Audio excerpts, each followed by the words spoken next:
عن أنس بن مالك رضي الله عنه أن رسول الله صلى الله عليه وسلم رأى عبد الرحمن بن عوف وعليه ردع زعفران، فقال النبي صلى الله عليه وسلم: مهيم؟ فقال: يا رسول الله تزوجت امرأة. فقال: ما أصدقتها؟ قال: وزن نواة من ذهب.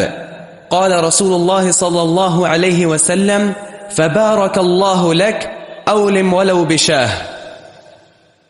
یہ پچھلی حدیث آپ نے پڑھی ہے، اس سے بعض علماء نے انگوٹھی، لوہے کی انگوٹھی کے جواز کو ثابت کرنے کی کوشش کی، لیکن لوہے کی انگوٹھی جائز نہیں ہے۔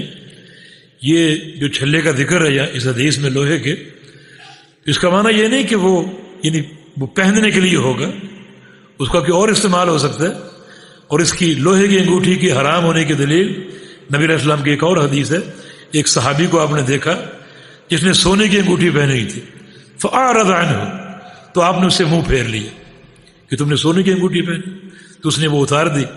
اگلے دن پھر آیا تو اسے لوہے کی انگوٹھی پہنی ہوئی تھی، تو رسول اللہ صلی اللہ علیہ وسلم نے ھذا شر، یہ اس سے زیادہ بدتر، یہ سونے سے زیادہ بدتر، ھذا حلیۃ اہل النار، یہ لوہے کا زیور جو ہے یہ جہنمیوں کا زیور ہوگا۔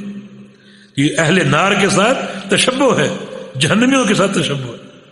اگلے دن پھر آیا اور اس نے چاندی کی انگوٹھی پہنی ہوئی تھی، تو نبی علیہ السلام نے اسے دیکھ کر سکوت اختیار کیا، مانا یہ جائز ہے۔ یہ جو حدیث آپ نے پڑھی انس بن مالک کی، ان رسول اللہ صلی اللہ علیہ وسلم رأى عبد الرحمن بن عوف، نبی علیہ السلام نے صحابی عبد الرحمن بن عوف کو دیکھا، وعلیہ ردع زعفران، ان کے کپڑوں پر زعفران کے نشان تھے۔ عبد الرحمن بن عوف ان 10 صحابہ میں شامل ہیں جن کو دنیا میں جنت کی بشارت دی گئی تھی۔ زعفران کے نشان دیکھے، یہ نشانات اکثر یعنی دلہے کے لباس پر ہوتے ہیں، جس نے شادی کی ہو۔ فقال ما ہی، اللہ کے نبی نے فرمایا یہ کیا ہے، تمہارا کیا حال، یہ کیا کیا ہے، یہ نشان کیسا ہے؟ فقال یا رسول اللہ صلی اللہ علیہ وسلم تزوجت امرأۃ، میں نے ایک عورت سے شادی کر لی۔ فقال ما اصدقتها، مہر کیا دیا، حق مہر کیا دیا؟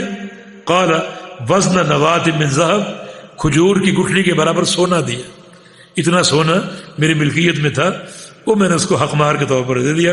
فقال رسول اللہ صلی اللہ علیہ وسلم بارک اللہ لک، اللہ تعالی تمہارے نکاح میں برکت دے، اولم ولو بشاۃ، ولیمہ کرو، خواہ ایک بکری ہی ذبح کرو، یعنی کم از کم ایک بکری ہی ذبح کر کے ولیمہ کرو۔